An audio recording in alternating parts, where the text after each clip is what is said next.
I remember one of my first chaplain jobs.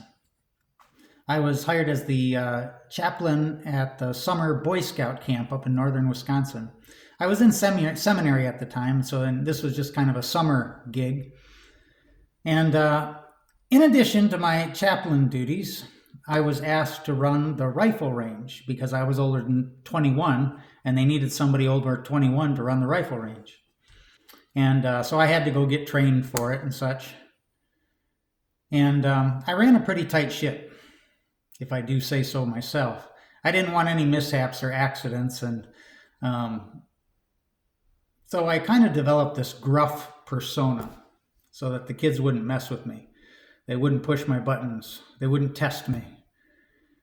And it was almost like a drill sergeant.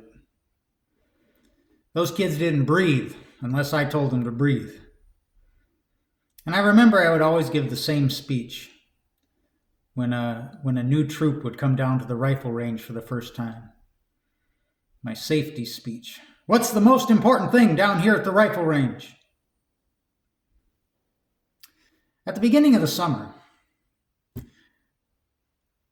the troops that would come would be the more organized troops, the ones with money, from the suburbs, rich parts of the state.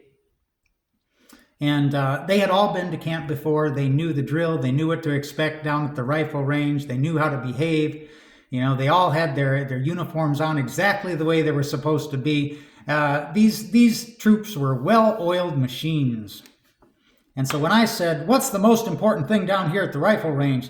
They would all shout back in unison, safety. That's right, safety. That's the most important thing down here at the rifle range. Well, towards the end of the summer, I remember this troop came from a poorer part of the state. And they didn't all have uniforms, and most of them hadn't been to camp before. And, the troop didn't seem to be that well organized. And I gave my speech. What's the most important thing down here at the rifle range? And I remember this one kid raises his hand. Quentin. I will remember Quentin until my brain fades to black. Quentin raises his hand and he says, to be yourself? I wish I would have had the presence of mind back then to say, Quentin, that is the right answer for almost every other question in life. But down here at the rifle range, I do not want anyone just being themselves, because I do not want to have to explain to the police or to the ambulance people that you were just being yourself. I can't remember what I said, but it wasn't that. To be yourself. So this Sunday is the first Sunday of Lent, and the readings for this Sunday from the Gospel, it's the story of Jesus being led into the desert by the Spirit where he is tempted by the devil. And this is at the beginning of his ministry, right? He hasn't even started his ministry yet. So this is kind of a test. He has to pass this test before he embarks on his ministry. And the temptations that we see are temptations that he will face during his ministry. So he needs to conquer these temptations before he starts his ministry. And the first temptation is for material wealth, riches. The devil says, if you're the Son of God, I know you're hungry, turn this stone into a loaf of bread. Make yourself comfortable. That's the first temptation. The temptation towards comfort, safety, security, just feathering your own nest and living a nice life. The temptations escalate as Jesus faces each one. The second temptation is a temptation to power. The devil shows him all the kingdoms of the world and says, all of these kingdoms are mine. and I can give them to you if you serve me. And the final temptation, this is where I think the rubber meets the road. This is the temptation that most of us deal with on a regular basis. And it's the temptation to give the people what they want.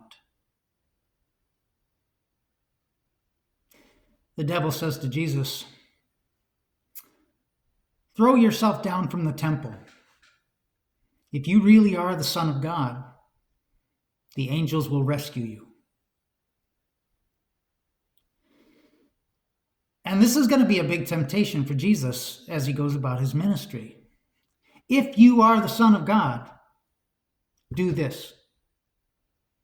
If you are the Son of God, do a miracle. If you are the Son of God, liberate us from the Romans. If you are the Son of God, come down from that cross. And that is the biggest temptation of all. To give the people what they want. To give them the God they expect.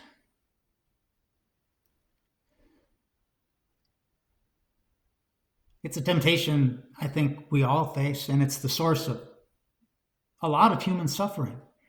To be a people pleaser. To give people what they want. To give people what they expect. It's a particular challenge, I think, for people involved in the ministry. If you really were a Christian, you would do this for me. If you really were a good person, you would do this or that. And it really pushes all those buttons, It really is a temptation. And it is the source of so much suffering, because then we sell out who we are. Because in the end, it's a choice between, do you want to be a good person, or do you want to be thought of as a good person? And there's not a one-to-one correlation between those two. And so the challenge of Jesus and the challenge that we face is to operate from this internal locus of control, not to be motivated by criticism or by praise, but to operate from a set of values that is deeper than all of that.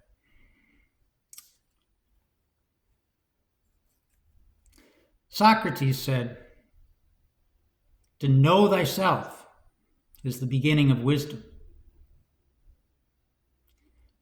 And then Hamlet, Shakespeare, added to that, once you know yourself, you got to be true to yourself. And then Quentin added to that, you got to do you, boo. Got to be yourself.